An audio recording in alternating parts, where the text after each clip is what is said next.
ማለዳ የመጣ ስታነቃኝ። እንደምን አደራችሁ ክቡራትና ክቡራን የምፅዓቱ አዋጅ ነጋሪ አገልግሎት አድማጮቻችን፣ ሰላም ለእናንተ ይሁን። የማለዳ ቁርሳችንን አሁን ጀምረናል። አዘጋጅ እና አቅራቢ ፓስተር አለማየሁ ነሞ። መልካም ጊዜ ሆነላችሁ። ከሕይወት ምንጭ ውሃ ስታረካኝ። ሰላም ጤና ይስጥልን፣ እንደምን አደራችሁ። ይህ በምፅዓቱ አዋጅ ነጋሪ አገልግሎት እየተዘጋጀ የሚቀርብላችሁ የማለዳ ቁርስ ፕሮግራማችን ነው።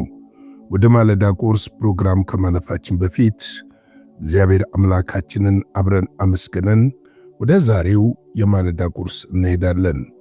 የዘላለም አምላክ እግዚአብሔር ሆይ በጌታ በኢየሱስ ስም ስለዚህ ማለዳ እናመሰግንሃለን። ስለ ምሕረትህ፣ ስለ ቸርነትህ፣ ስለ በጎነትህ ሁሉ ክብር ምስጋና ላንተ ይሁን። ይህም ማለዳ ደግሞ በምሕረትና በቸርነት ስለሰጠህን እናመሰግንሃለን።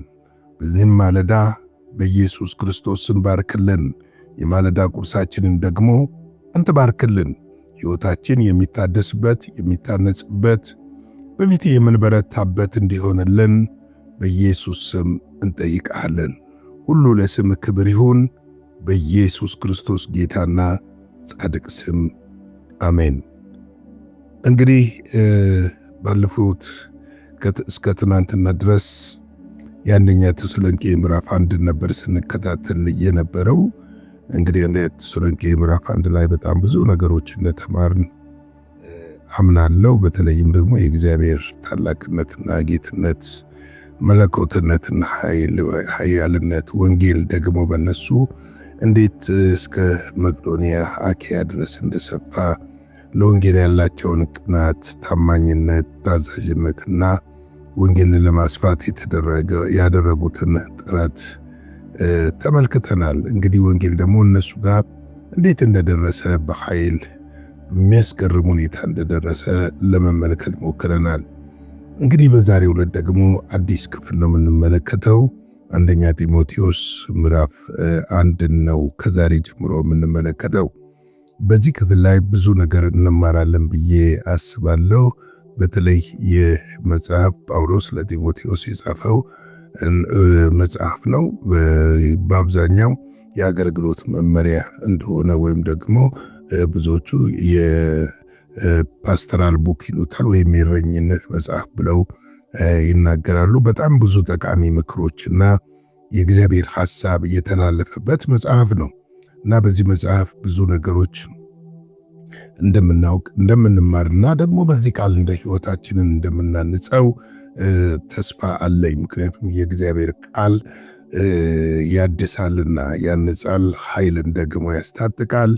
የእግዚአብሔር ቃል ብርታትን ይሰጣል፣ አይኖችንም ደግሞ መንፈሳዊ አይኖችንም ይከፍታል፣ ጠቢብምና ብልህም ደግሞ ያደርጋልና የእግዚአብሔር ቃል ለቃሉ ያለን ብዙ ጊዜ ትኩረት ብዙ አናሳ በመሆኑና በአብዛኛው ከቃሉ ባሻገር ወይም በላይ የምንፈልጋቸው ጊዜያዊ መፍትሄዎች በመሆኑ ነው። የቃሉ መፍትሄ ግን ዘላለማዊ መፍትሄ ነው የሚሰጠው።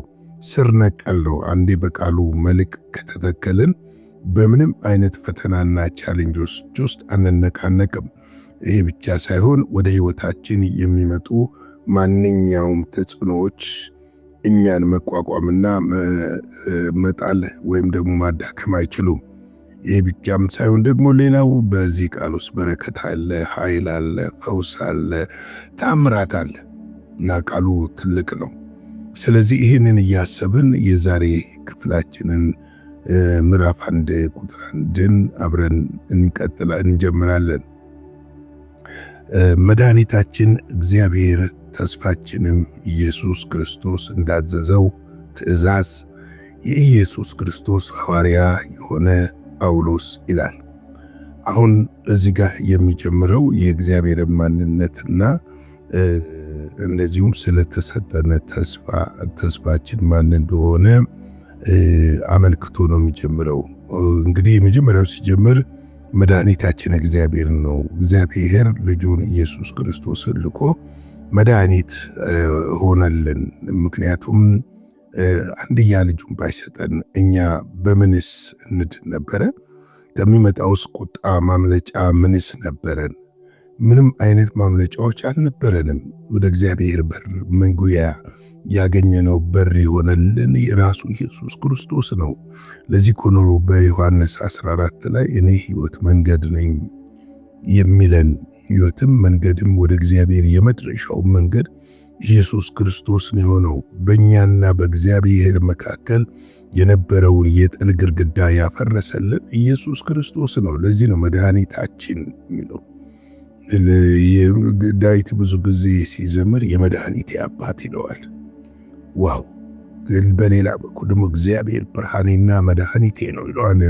መዝሙር 27 ላይ ሄደን ስንመለከት እግዚአብሔር ለእኛም እንደዚህ ነው፣ መድኃኒታችን ነው፣ ብርሃናችን ነው። ምክንያቱም ክርስቶስን ሰጠን። ሃሌሉያ! እንድንበት ዘንድ ተስፋ የሆነንን ተስፋችንን፣ የዘላለም ተስፋችንን፣ የተባረከ ተስፋችንን፣ የሚመጣው ተስፋችንን፣ ይህንን የእግዚአብሔር ልጅ ኢየሱስ ክርስቶስን ሰጠን። እግዚአብሔር አምላክ እኛን የወደደበትን ጥግና ልክ ያሳየበት ኢየሱስ ክርስቶስ ነው። ስለዚህ ነው ጳውሎስ እኔ ሐዋርያ የሆንኩት በዙ ትእዛዝ ነው ይላል። እንዳሰሰው ይላል። ትእዛዙ የኢየሱስ ክርስቶስ ሐዋርያ የሆንኩኝ ብሎ ይናገራል። ኢየሱስ ክርስቶስ ሐዋርያ ነው። ሐዋርያነት በቀልድ የምናገኘው የቃቃ ጨዋታ አይደለም። በተደጋጋሚ እያንዳንዱን ይህን ጥናት ከጀመርን ጀምሮ በተዚህ ክፍል ላይ ጳውሎስ በሚናገራቸው መልእክቶቹ እንዴት ሐዋርያ እንደሆነ ይገልጣል። ስለዚህ ይህንን ከዚህ በጣም የኛ ሀገር አገልጋዮች በተለይ አሁን ላይ በየስፍራው ራሳችሁን የምትሾሙ አገልጋዮች ይህን በደንብ ማየት አለባችሁ ብዬ አስባለሁ።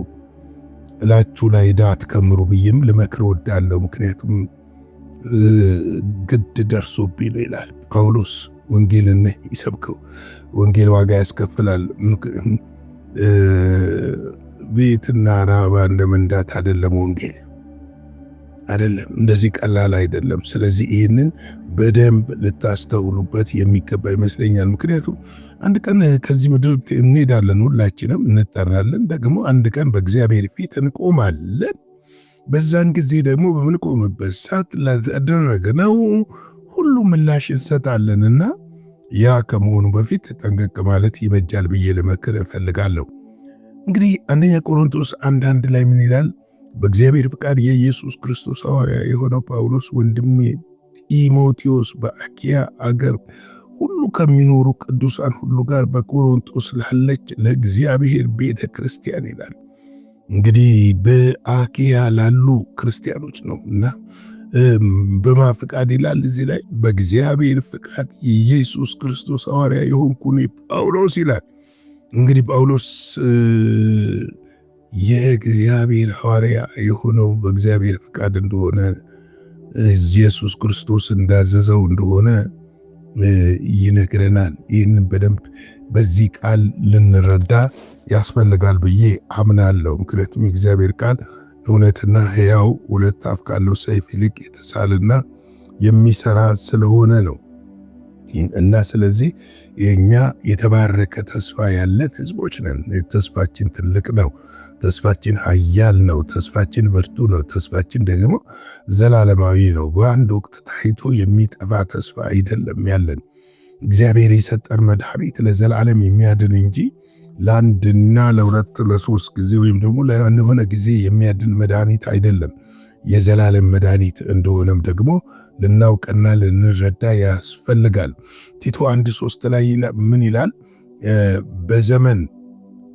በዘመኑም ጊዜ መድኃኒታችንን እግዚአብሔር እንዳዘዘ ለእኔ አደራ በተሰጠኝ ስብከት ቃል ገለጠ ይላል። መድኃኒታችን ኢየሱስ አዳኛችን ሞታችንን የሞተው በቁስሉ ደዌያችንን የፈወሰው በእንጨት ላይ እርግማናችንን የወሰደው ለአንዴና ለዘላለም ነው የወሰደው።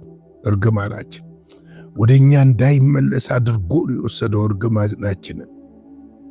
ስለዚህ ይሄንን በደንብ ልንረዳው ልንገነዘበው ያስፈልጋል።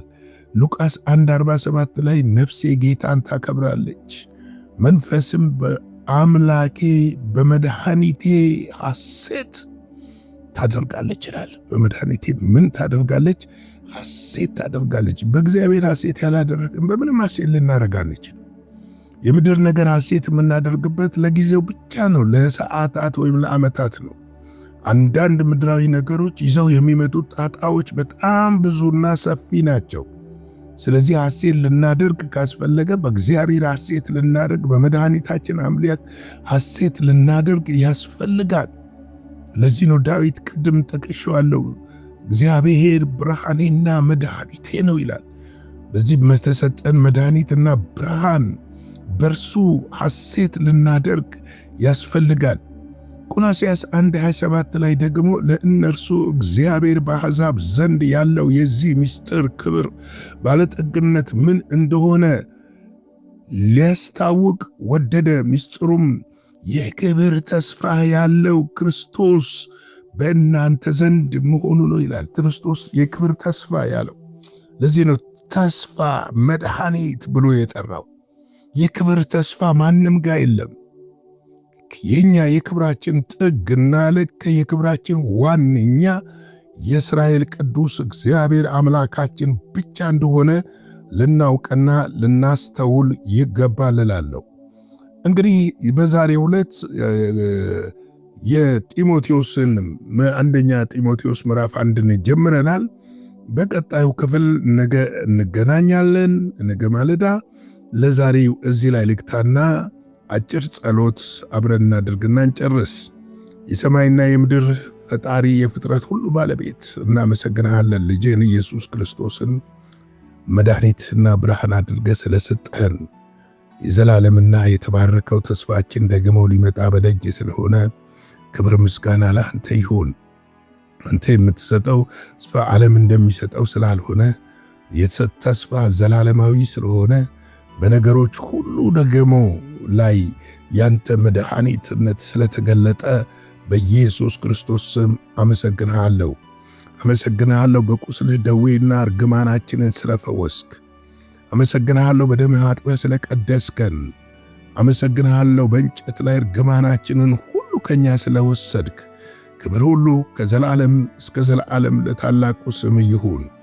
ይህንን ቀን ባርክልን፣ ከክፉ ሁሉ ጠብቀን፣ በደምህ ሸፍነን፣ በኢየሱስ ጌታ ድንቅ ስም አሜን። እንግዲህ ላይክ፣ ሼር፣ ሰብስክራይብ እያደረጋችሁ ለብዙዎች ይህንን መልእክት እንድታጋሩ በጌታ ፍቅር በፍጹም ትህትና ጠይቃለሁ። የእግዚአብሔር ጸጋና ሰላም ከሁላችን ጋር ይሁን። ነገ ማለዳ እንገናኝ። ሻሎም። በነበረን የመልእክት ክፍለ ጊዜ እንደተባረካችሁ ተስፋ እናደርጋለን። በነገው ማለዳ በሌላ ዝግጅት እንገናኛለን። መልካም ቀን።